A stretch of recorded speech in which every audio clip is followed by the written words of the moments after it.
तो जय हिंद साथियों, कैसे हैं आप लोग। अगर आप अपनी हिंदू लॉ की बेयर एक्ट उठा के देखोगे तो वहाँ पे सेक्शन 2 लिखा है एप्लीकेशन ऑफ द एक्ट, मतलब हु इज़ हिंदू। तो मैंने सेक्शन 2 कंप्लीट डिस्कस कर लिया है और साथ में डिस्कस किया है कि कौन हिंदू नहीं, यानी who is Hindu and who is not Hindu.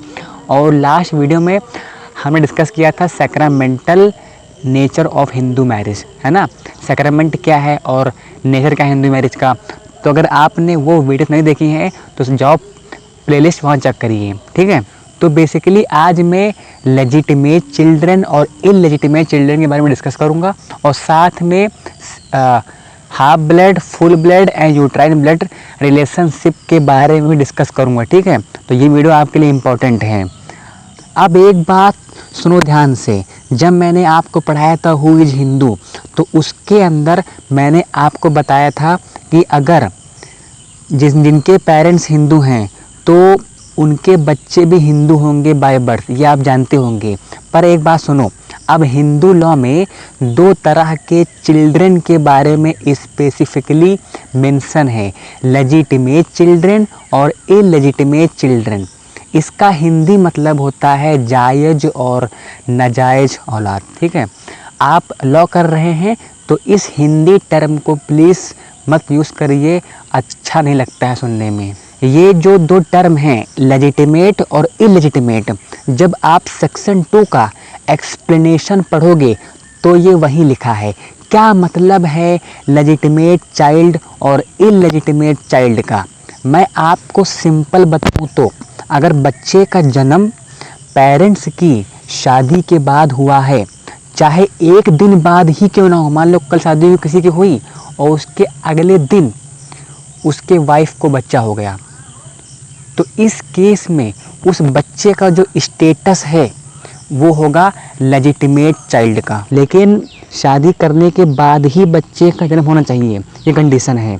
लेकिन जिसका बर्थ पेरेंट्स की शादी के पहले हुआ है तो वो चाइल्ड कहलाएगा इलेजिटिमेट।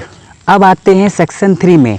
सेक्शन 3 में डेफिनेशंस के बारे में बात करता है। हमें सारी डेफिनेशन नहीं पढ़नी है, हमें कुछ ही डेफिनेशन पढ़नी है जो बहुत इंपॉर्टेंट है related to Hindu marriage act 1955। Section 3 sub clause C, इसमें फुल ब्लड और हाफ ब्लड दिया है। सेक्शन 3D बात करता है यूट्राइन ब्लड की, ठीक है। तो आज इसी के बारे में डिस्कस करेंगे कि फुल ब्लड क्या है, हाफ ब्लड क्या है एंड यूट्राइन ब्लड क्या है। सेक्शन 3G आपका बात करता है degrees of prohibited relationship. Next section 2F, ये बात करता है सपिंडा रिलेशनशिप, ठीक है। तो जो सेक्शन जो बच रहे हैं सब क्लॉज, उनको आने वाले जो टॉपिक्स हैं उनसे रिलेट करना है, ठीक है। तो यहाँ पे आज आपको सिर्फ पढ़ना है full blood, half blood and uterine blood क्या है। पहले हम बात करते हैं फुल ब्लड रिलेशनशिप की। तो मैं आपको सिंपल मीनिंग बताऊंगा, बस आपको डायरेक्ट से रीडिंग करना होगा बाद में, ठीक है।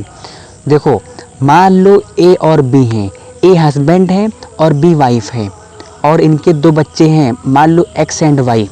तो जो एक्स एंड वाई हैं यानी इनके 2 बच्चे, ये कब फुल ब्लड माने जाएंगे, ये तब माने जाएंगे जब इन दोनों के पेरेंट्स सेम होंगे, यानी बोथ पेरेंट्स सेम, तब उनके बच्चे माने जाएंगे full blood relationship. Half blood के केस में पापा सेम हैं बट मम्मी डिफरेंट हैं।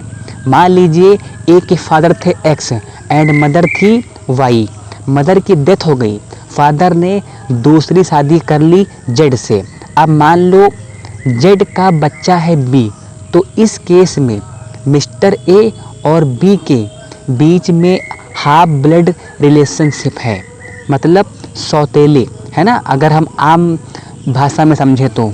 अब लास्ट है आपका यूट्राइन ब्लड रिलेशनशिप। ये भी सिंपल है। मान लो 2 कपल थे, हस्बैंड और वाइफ, और इनका एक बच्चा था ए, लेकिन इस केस में हस्बैंड की मौत हो जाती है। तो अब यहाँ वाइफ ने रीमैरी कर लिया और रीमैरी करने के बाद उनका एक और बच्चा हुआ, मान लो बी हुआ। तो पहला बच्चा ए और दूसरा बच्चा बी, तो इन दोनों के बीच में यूट्राइन ब्लड रिलेशनशिप है। तो एक बार आप इन सेक्शंस की डायरेक्ट में रीडिंग कर लो। कोई दिक्कत आए तो डिस्क्रिप्शन में व्हाट्सएप ग्रुप का लिंक लगा है, वहाँ पे आप लोग ऐड होइए, वहीं से आपको नोट्स मिलेंगे और जो डाउट हो पूछिएगा। तो नेक्स्ट वीडियो में हम डिस्कस करेंगे section 5 of the Hindu marriage act, यानी कि कंडीशन ऑफ हिंदू मैरिज, है ना। तो वो वीडियो आपके लिए बहुत ही इंपॉर्टेंट है। तो मिलते हैं नेक्स्ट वीडियो में, तब तक के लिए जय हिंद जय भारत।